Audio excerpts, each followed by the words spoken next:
It's Friday, November 4, 2022. In the headlines, Chase donates revolutionary technology to Mandeville Hospital. Minister of National Security clarifies misconceptions on gun amnesty. In the region, Guyana begins discussions for legislation on food security and nutrition. And in sports, Pakistan beat South Africa in T20 World Cup match. This is the news on PBC Jamaica. I'm Maya Chung.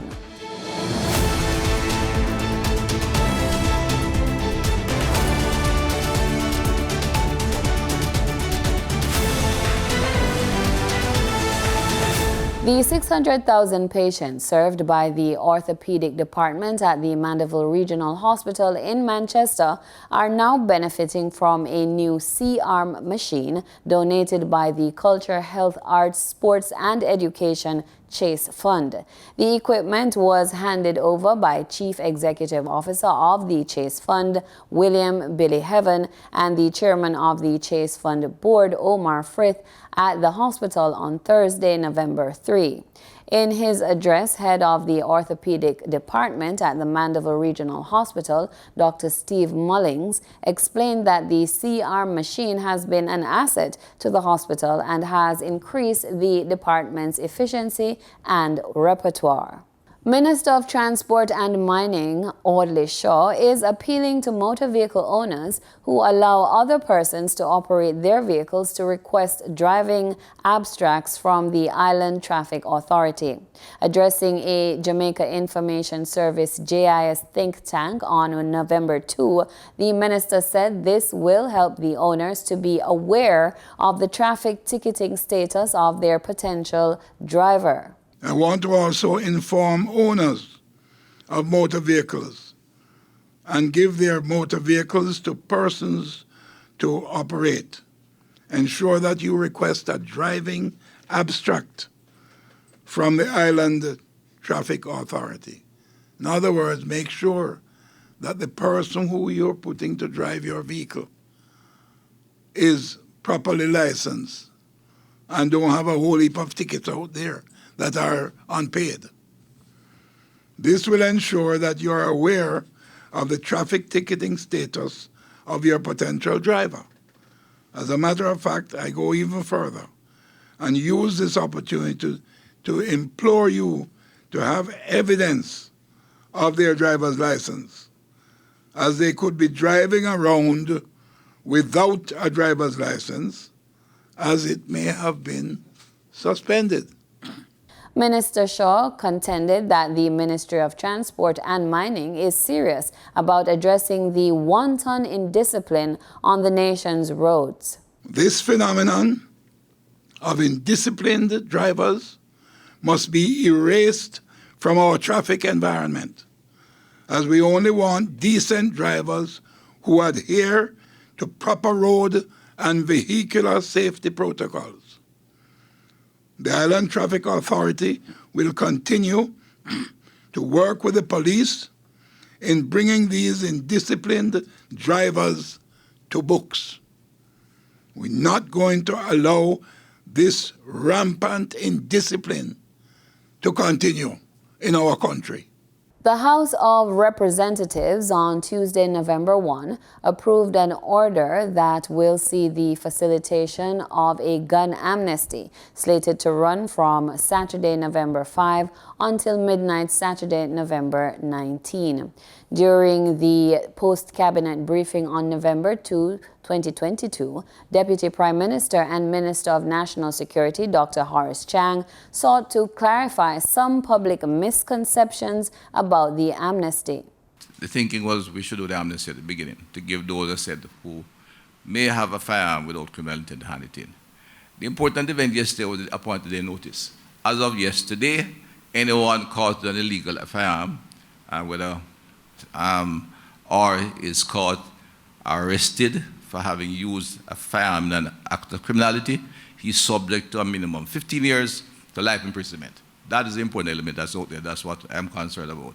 We are giving a few people, it's only a few, maybe 2 or 3, but one incident that someone who has a firearm that he inherited from his grandfather and put in a safe, and we catch him with it, the police lock up and find he is subject to 15 years. Now, the law does allow some escape route, but it's going to cost him. He's going to have to go to a lawyer, where they have to get a good lawyer, go to court, and then seek to get either what is called a brief from the sentencing court, sentencing judge, to send him to the appeal court. So it's a severe punishment to him as well, and we're trying to avoid that. As happened incidentally, I said many years ago, most of you are maybe not even active yet in the field, when a gentleman was caught with an unlicensed firearm, the first Gun Court Act, and he was sentenced to 15 years for not licensing his firearm. All that has changed in the current regime we have outlined, and we have to embark on a public education program for those who have licensed firearms, as well as for those who may not understand the details of the prohibition section of the Act. Dr. Chang says the amnesty is not a way of identifying criminals, but simply a firearms recovery tool effort. It is not, it's a very narrow band over a short time, and that's the intention. So it's not an act to see if we can identify some guys, some criminals who want to play a different role. It's simple designed to recover a few firearms that might be out there without criminal intent. When it goes in, we're still going to do the ballistics. Once we get in the police system, the government system, we're going to do all that is required to have it in the registry. Eventually destroy them, as the law allows, but we're going to do the ballistics. And if it is identified as a firearm that was involved in criminal activity, we do the required investigation backwards. But the object of the amnesty is to give those who may have a firearm that can be considered a prohibited weapon a chance to hand it in without any prosecution. If you pass by the intersection of Moore and Duff Streets in Rosetown, you will see the corner library. Designed with zinc wooden pallets and old refrigerators transformed into bookshelves by residents. Simone Absalom Gale has the details on that story. The library attracts children as young as 2 years old, teenagers, adults, and senior citizens, some in their 80s. Co-founder Rachel McDonald got lost trying to find the Rosetown Foundation in July, and her stop to inquire for directions led to a reasoning and the establishment of the Street Corner Library in the gritty St. Andrew community. She says while reasoning with the residents, she was told that they wanted to promote reading, and they came up with the Corner Library. It is phenomenal on so many levels. It is an opportunity to showcase repurposed refrigerators. We have refrigerators that often end up in the gullies, in the waterways, and that causes flooding, that breeds mosquitoes and become public health nuisances. So we show how we can reuse and repurpose the refrigerators into bookshelves. We have books for adults, books for children, and books for a variety of student-aged, or rather school books and resources. So there's something for everyone. In addition to that, it's an opportunity to bring community together. So we have children coming out to do their homework on the corner. We have children coming out just to read a story. We have mothers, young mothers, who are learning about the value in read aloud, for example. And we also have a variety of adults, especially young males, that are coming out and engaging with content. Today, the library has approximately 1,000 titles ranging from novels, biographies, self-help text to picture and storybooks. Condre Leverage explains the benefit of the library. So the Corner Library for community development is to promote a culture of learning, right? And it's to promote positive adult-to-child interaction, and it is also to encourage and to show them that knowledge is what will help us to develop. So it's an initiative of the Rosetown community, and what it is that they are trying to figure out ways in which they can develop their community. They can also increase the knowledge base, because they realize that education is the key. And the only way we can change our situation is through knowledge. So what you see happening now is that those who they consider us that they're not contributing, they are now becoming assets to their community. What you'd realize with the Corner Library is that on the weekends, the kids are engaged in educational games, they are engaged in reading, there's a homework program where they are helped with their homework, there's a young mothers program, and also now we're working on the internet, so that they'll have access to the internet and they'll be able to have research material and everything. So it is an asset to the community, and it's also a resource center. You're going to do this one for me. Toothbrush. That is a compound word. Let me see you spell toothbrush. TOOTHBRUSH. Excellent. Very good. All right. Ms. MacDonald says the Early Childhood Commission will be interacting with parents who have young children, and a program for first-time mothers is scheduled for November, which is celebrated as National Parent Month. We are hoping to get more corporate funding and funding by just about anyone. And let me just pause and acknowledge the support that we have had so far from all of Jamaica. We have had persons donating books, and we have an ongoing book drive because libraries need to be stocked. And we have people from everywhere, people from within the community donating books, people from outside of the community donating books. And just as a plug, if you want to donate books, please just message us on Instagram for the Fun JA. We are continually collecting books. Time now for the business report with Danita Rodney.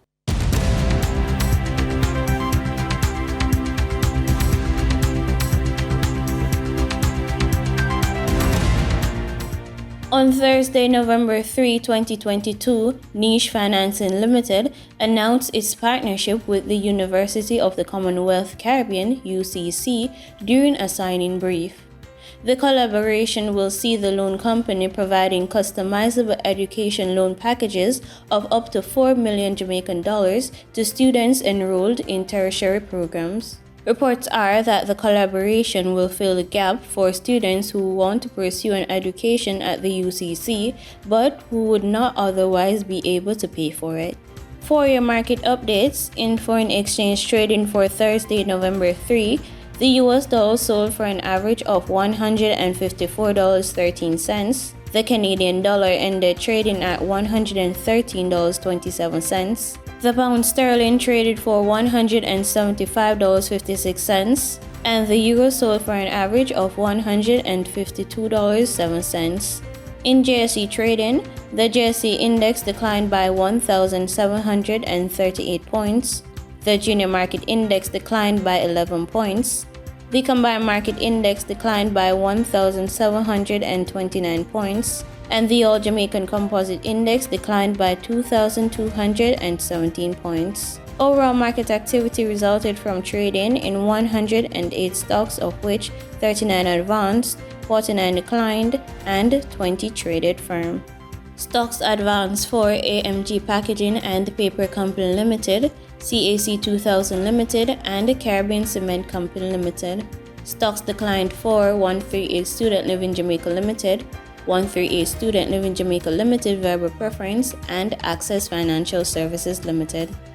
Trading firm were Community and Workers of Jamaica CCU Deferred Share, Dollar Financial Services Limited, and Edufocal Limited. The overall volume leaders were Wigton Wind Farm Limited Ordinary Shares with over 5 million units, Trans-Jamaican Highway Limited with over 2 million units, and Pulse Investments Limited with over 1 million units. In regional stocks, in Trinidad and Tobago, Clico Investment Fund was the volume leader with over 4,000 shares, followed by Calypso Macro Index Fund with a volume of over 1,000 shares being traded. On the Barbados Stock Exchange, Government of Barbados Bond Series B was the sole security trading just over 10,000 shares. In regional business, a new plant that will produce green energy is expected to come on stream in the near future in Trinidad and Tobago. TTT's Terry Brown Campbell brings us the details. French company Hydrogène de France joined with the local company Chemistry Green to produce clean energy at the New Gen project. The US $200 million plant will be the first of its kind, according to Hydrogène de France TT's project manager, Dale Ramlakan. There's only one or two projects at the scale again, over 100 megawatts in the world, that have started feed or at the point where we are. So when it comes to the technical aspects, this project again is leading the globe. He said the plant is being fast-tracked. Our process to complete build is about 2 years, so we're expecting somewhere 2026, 27, early 27 for commercial operation. Mr. Ramlakan said part of the project's scope of works is to produce hydrogen from desalinated water. Which plans to install capacity around 20,000 tons of hydrogen, coming from 125 megawatts of, we'll say, clean power.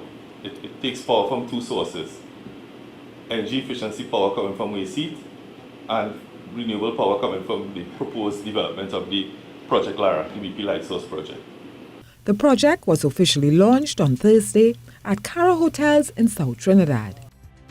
In international business, Twitter Incorporated has temporarily closed its offices after telling employees they would be informed by email later in the day about whether they are being laid off.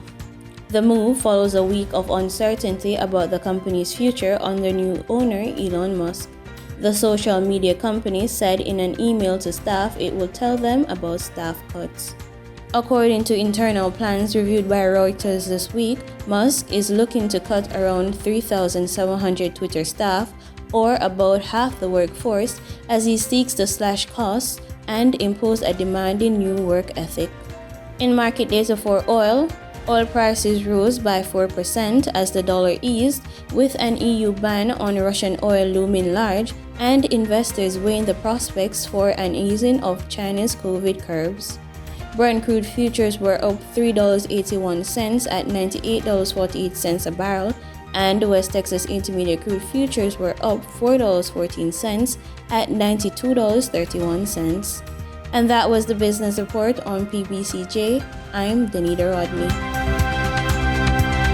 In regional news, we begin in Antigua. Information Minister Melford Nicholas says local nurses need not be concerned about the government's plans to import health workers from Ghana. He says the African nurses are needed to help fill personnel shortages across the country's expanding health services. The minister assures the government will continue to address outstanding issues affecting local nurses. I wanted to at least keep the conversation open such that our own local nurses and those who are involved in negotiations with the government do not fall prey to the feeling that we are abandoning our commitment to them and are not seeking to resolve those. We have to do both. Clearly there is going to be a shortage at the end of the day, but we want to be able to engage with the nursing fraternity here to ensure that they are at item and at peace with the government in terms of the level of remuneration and packages that they need. Well, he says the government is working with friendly governments to address the nurses' shortage, similar to the arrangement it had with Cuba at the height of the COVID-19 pandemic. The minister says UWI 5 Islands nursing program has a limited ability to produce nurses to meet current and future requirements. We also have the additional component that persons are being wooed away from the jurisdiction. Nurses are in high demand globally. And so within that particular challenge, we have to have some flexibility and keep some options open. As Guyana continues to work stringently to strengthen food security efforts, an introduction workshop on the draft Food Security and Nutrition Bill was held on Thursday. Representatives from the private sector and public sectors in agriculture, health, education and law gathered at the Grand Coastal Hotel East Coast, Demerara, for the talks on the Food Security and Nutrition Bill on Thursday. While the government's commitment to food security is evident, current laws do not adequately protect the right to food as it should. According to FAO's Guyana representative Dr. Gillian Smith, food security is more than reducing hunger and eating healthy. Food security is not just agricultural production. Food security is not just nutrition. All of these bits and pieces fit together. And when they fit together well, this is when you have food security. When all persons at all times have access to the kind of food they need that is going to make them fit and productive and healthy to lead the productive lives that they should be leading, to be able to contribute to building a nation. So, That's the big task at hand. And as you can imagine, it is no one entity, no one organization, no one set of persons' tasks. Guyana produces enough food to meet all nutritional needs, but according to Dr. Smith, the issue is the affordability to healthy and balanced foods. Meanwhile, the Director of Planning for the Ministry of Agriculture, Natasha Birgit Dionarine, said it is important for the country's national development to advance policies in the medium and long term for food security. We envisage the creation of a legislation that will seek to ensure that everyone, particularly the vulnerable groups, has access to food. Naturally, therefore, the legislation would provide for a framework that supports the national food production and nutrition system that is characterized by quality control and distribution, that guarantees access and improved consumption, one that ultimately enhances our health and nutrition of the Guyanese people. The Food Security and Nutrition Bill aims to establish the necessary institutions that will monitor the food system and implement procedural mechanisms for persons to petition the court if their rights are violated. The legislation will further contribute to the creation of sustainable economic opportunities in food production and reduce hunger and poverty. The Cabinet of Barbados at its meeting on Thursday, November 3, determined that November 30 will continue to be referred to as Independence Day. The decision came after public outcry over Barbados National Day, which Minister of Information and Chairperson of the Cabinet Subcommittee for the November 30 celebrations announced on Tuesday, and which was due to replace traditional Independence Day. Here is the latest statement from Minister Abrahams after Thursday's cabinet meeting. November 30th is indelibly etched in the hearts and minds of Barbadians as the day when Barbados broke colonial ties and began the journey of charting our own destiny. Nothing can ever change that. It is also the date in 2021 on which Barbados transitioned to a parliamentary republic. In response to the many queries as to the new name for November 30th celebrations, the Cabinet decided on the title Barbados National Day. I made that announcement 2 days ago during a press conference at Illawarra Court. Your response was swift and clear. A significant number of Barbadians voiced a disagreement with the recommended title, citing, among other things, lack of public consultation. We came to office as the government that cares, consults, and listens. Over the past 48 hours, we have listened to Barbadians, and upon reflection, we agree that more public engagement is necessary to come up with the best way to celebrate our transition to a parliamentary republic. This cabinet will not shy away from reversing a prior decision when such a change is merited. This is such an occasion. The celebrations on November 30th must be such that all Barbadians, wherever they are, feel proud to be Bajan. Yesterday, I promised you that I would take this matter back to Cabinet for review. Today, the Cabinet of Barbados met, reviewed, and agreed that November 30th will continue to be referred to as Independence Day. There will also be a national consultation to come up with the most fitting way to celebrate our transition to a parliamentary republic. Rest assured that just as you overwhelmingly repose your trust and confidence in us, we are equally responsive to your concerns. This cabinet commits to a wider public engagement on matters of national importance such as this. November is our month, our time to celebrate the very best of Barbados and the Barbadian personality. Let us all join in this celebration of Barbadian pride and industry. Let us do so for the entire month, culminating on Independence Day. And let us do so in the words of our national anthem, inspired, exulting, free. I thank you. In sports, Pakistan kept their hopes of a semi-final berth alive after defeating South Africa by 33 runs, according to the Duckworth-Lewis method of scoring at Sydney. Here's the action. Pakistan lost the informed Mohammad Riz points. Meanwhile, all-rounder Romario Shepherd, who copped the Man of the Match award at the Super 50 Cup, said the Harpy Eagles were pleased to take full points against a strong Red Force unit. The victory is the first for the Harpy Eagles this season after an opening defeat at the hands of Windward Island Volcanoes on Monday. Congratulations on the win, Romario. How does this win feel tonight? Well, it's our first win in the tournament, so we really will enjoy this one because, it's against one of the best sides in the tournament. We fell short in the first game, knowing that, we can't go back-to-back, so this game was an important game for us.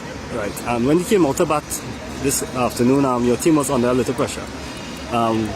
You put on the highest score in your Listia career so far. How would you sum up that now? Well, basically when I went out, we were under a lot of pressure, like you said, but I tried to stay calm and try and look the ball, play each ball and its merit. Actually I was looking for at least 200, so when we got that little push at the end there from, myself, Gunnar went, Sammy Pomar went out there and he told me that if we bat 50 over, we're going to get at least 250 if I be smart and, wait on the bad balls. So at that time I was just trying to bat and wait and play smart cricket in between. Okay. So at the halfway point, when you saw the score on the board, were you confident that your team would chase it down?